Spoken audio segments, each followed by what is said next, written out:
नमस्कार दोस्तों, मैं हूं विवेक वर्मा और वर्मा स्टोरीज में आपका एक बार फिर से दिल से स्वागत है। कहते हैं कि जब सत्ता और ताकत का नशा इंसान के दिमाग पर चढ़ता है, तो वह खुद को खुदा समझने लगता है। खाकी वर्दी जो गरीबों की रक्षा के लिए बनी है, अगर वही वर्दी किसी जालिम के बदन पर आ जाए, तो वह रक्षक से भक्षक बन जाती है।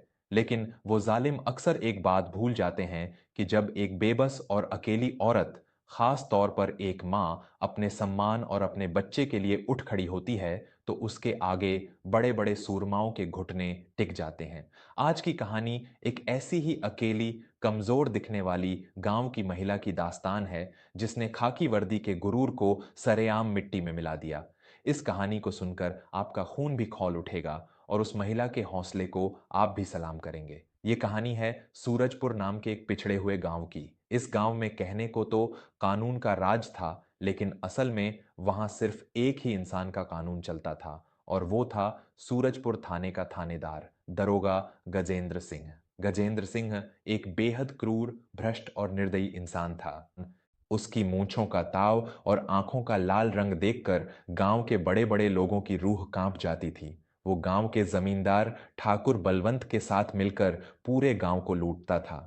किसी गरीब की जमीन हड़पना हो या किसी बेगुनाह को झूठे केस में फंसाना हो, गजेंद्र सिंह के लिए ये सब बाएं हाथ का खेल था। उसी सूरजपुर गांव के एक छोटे से कच्चे मकान में पार्वती नाम की एक विधवा औरत रहती थी। पार्वती का पति कई साल पहले एक बीमारी में गुजर चुका था। पार्वती के जीवन का एकमात्र सहारा उसका इकलौता बेटा था, 15 साल का कन्हैया। पार्वती दिन रात दूसरों के खेतों में मजदूरी करती, चक्की पीसती और अपने बेटे को पढ़ा लिखाकर एक बड़ा इंसान बनाने का सपना देखती थी। कन्हैया भी अपनी माँ का बहुत ख्याल रखता था। वह स्कूल के बाद गांव के ही एक सेठ की किराने की दुकान पर काम करता था, ताकि अपनी माँ का हाथ बंटा सके। सब कुछ अपनी रफ्तार से चल रहा था, लेकिन गरीब की खुशी अक्सर जालिमों की आंखों में खटकने लगती है। पार्वती का वो कच्चा मकान जिस जमीन पर बना था, उस जमीन पर गांव के जमींदार ठाकुर बलवंत की नजर थी। ठाकुर वहां एक बड़ा गोदाम बनाना चाहता था। उसने कई बार पार्वती को जमीन बेचने के लिए धमकाया, लेकिन पार्वती ने साफ मना कर दिया। ठाकुर साहब, ये मेरे पति की आखिरी निशानी है। मेरे पास इसके सिवा और कुछ नहीं है। मैं इस जमीन को हरगिज नहीं बेचूंगी, पार्वती ने हाथ जोड़कर कहा था।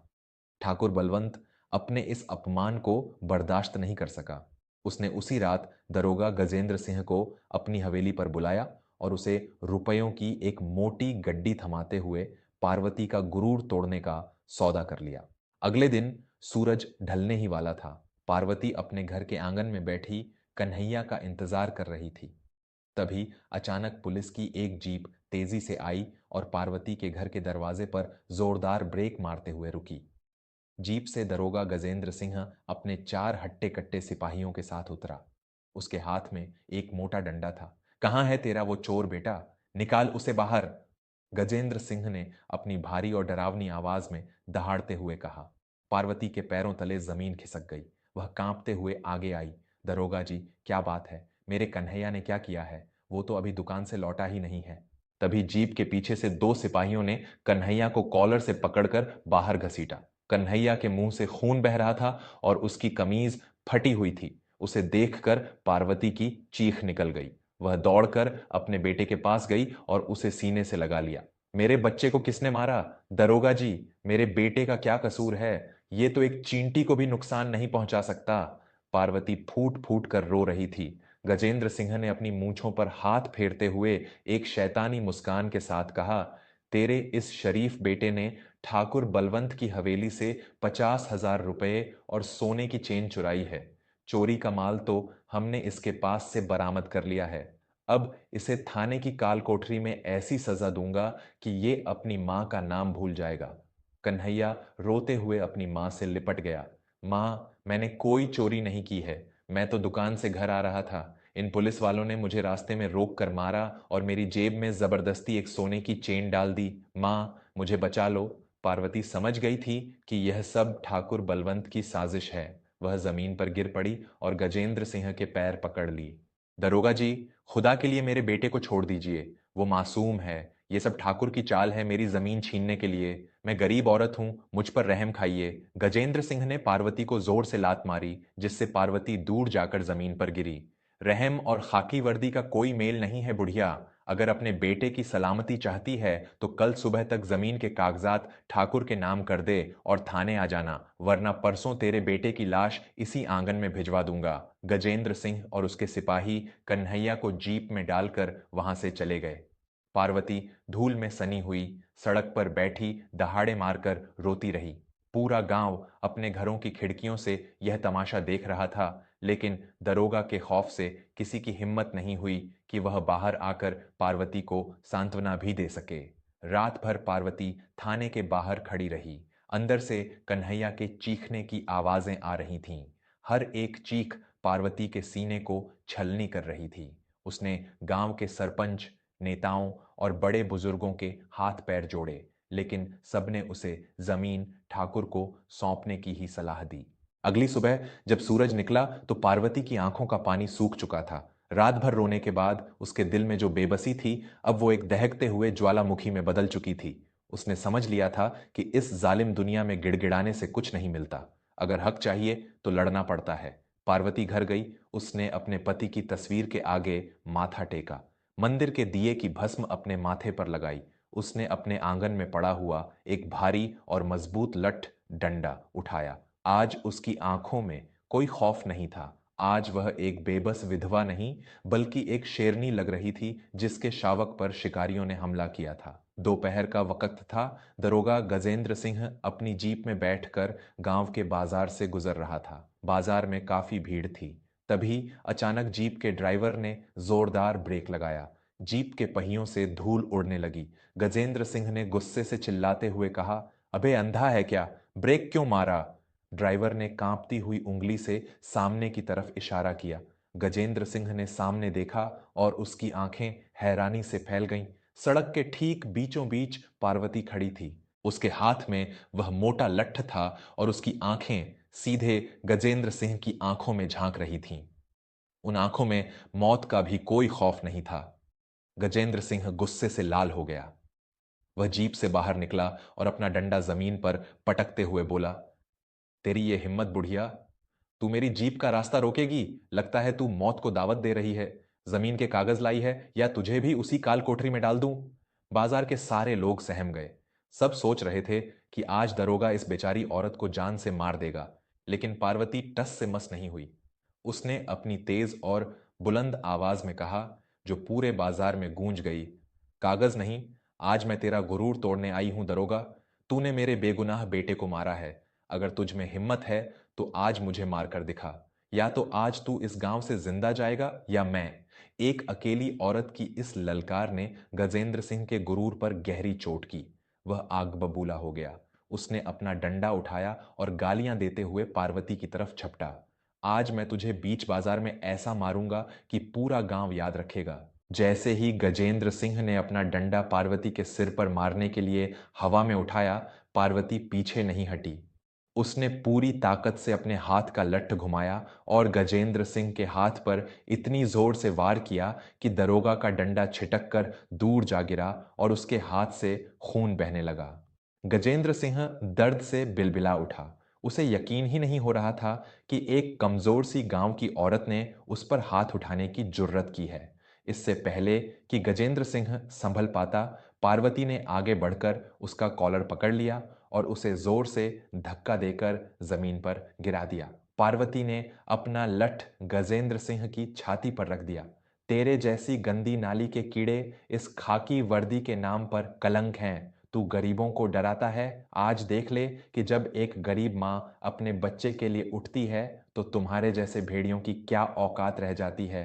पार्वती शेरनी की तरह दहाड़ रही थी। दरोगा के सिपाही अपनी बंदूकें लेकर आगे बढ़े। गजेंद्र सिंह जमीन पर पड़े हुए चिल्लाया, गोली मार दो इस चुड़ैल को, जान से मार दो इसे। लेकिन तभी बाजार में जो सन्नाटा था वो एक बहुत बड़े शोर में बदल गया। पार्वती की इस हिम्मत को देखकर गांव वालों के अंदर का मरा हुआ जमीर जिंदा हो गया था। जो गांव वाले अब तक डर के मारे छुप रहे थे, वो सब लाठियां, कुल्हाड़ियां और पत्थर लेकर आगे आ गए।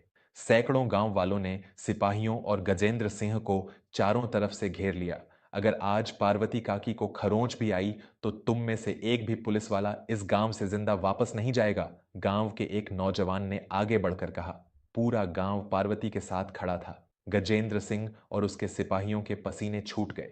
उनका सारा खौफ हवा हो चुका था।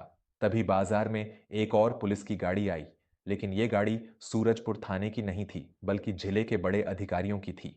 गाड़ी से जिले के सबसे ईमानदार और कड़क पुलिस कप्तान एएसपी विक्रम राठौर बाहर निकले।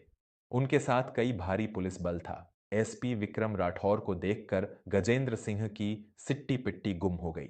वह जमीन से उठकर कांपते हुए एसपी के पास गया। सर, आप यहां देखिए, इस औरत ने पुलिस पर हमला किया है। ये लोग बागी हो गए हैं। एसपी विक्रम राठौर ने गजेंद्र सिंह को एक जोरदार थप्पड़ मारा, जिससे गजेंद्र सिंह फिर जमीन पर गिर पड़ा। बकवास बंद कर गजेंद्र, मुझे तेरी और ठाकुर बलवंत की सारी करतूतों की खबर मिल चुकी थी। मैं कल रात से ही तुम्हारी गुप्त जांच करवा रहा था। मुझे पता है कि तुमने इस गरीब महिला की जमीन हड़पने के लिए इसके बेटे को झूठे केस में फंसाया है। एसपी विक्रम राठौर ने पार्वती की तरफ देखकर बहुत ही सम्मान से कहा, माँ जी, आप शांत हो जाइए। आपके बेटे कन्हैया को थाने से रिहा कर दिया गया है। उसे कोई नुकसान नहीं पहुंचा है।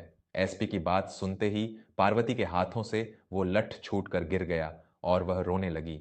एसपी राठौर ने कड़क आवाज में आदेश दिया, इस भ्रष्ट दरोगा को गिरफ्तार करो। इसे और ठाकुर बलवंत को इसी वक्त हथकड़ी पहनाकर मेरे सामने पेश करो। आज के बाद सूरजपुर में गुंडों का नहीं, कानून का राज होगा। पुलिस वालों ने गजेंद्र सिंह की वर्दी उतार ली और उसे हथकड़ी पहनाकर जीप में डाल दिया।